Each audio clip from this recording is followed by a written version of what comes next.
Hi, Sophia. So I have this problem here. I cubed squared equals. I'm going to show you how to deal with this one.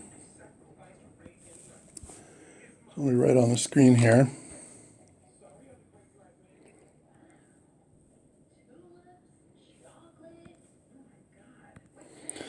All right, so I cubed is I times I times I. And if we square I cubed, that means we multiply it by itself, times I times I times I. So that is I to the 1, 2, 3, 4, 5, 6th power.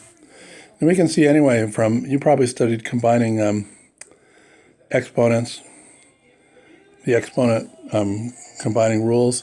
If you have a power raised to a power, you in fact multiply those two powers together.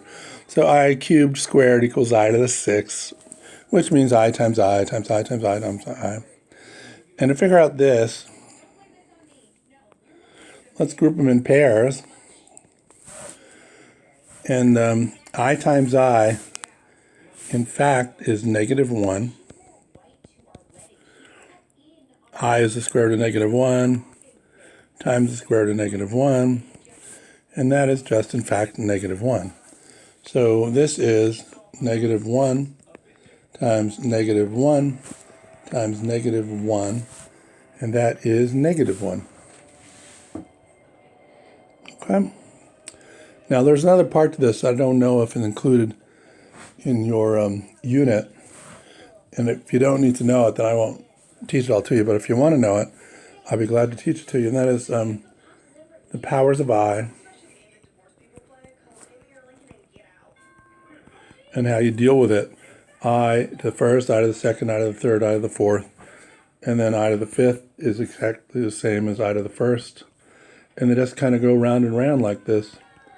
If you don't need to know that, then fine. But if you would like to know that better, and if you need to be able to figure out what I to a very high power is, like I to the 40, ooh, I don't want that. I to the 47th, 47th. This would allow you to figure that out, but I won't go into that now because it may not be something you need to deal with. Here we just have I cubed squared is in fact I to the 6th, which is I times I times I times I times I times I. And you group them in pairs, I times I is -1. So that's -1 times -1 times -1, and that is -1. All right, so I'm going to get this over to you. Bye-bye. I look forward to hearing from you on what else I can help you with.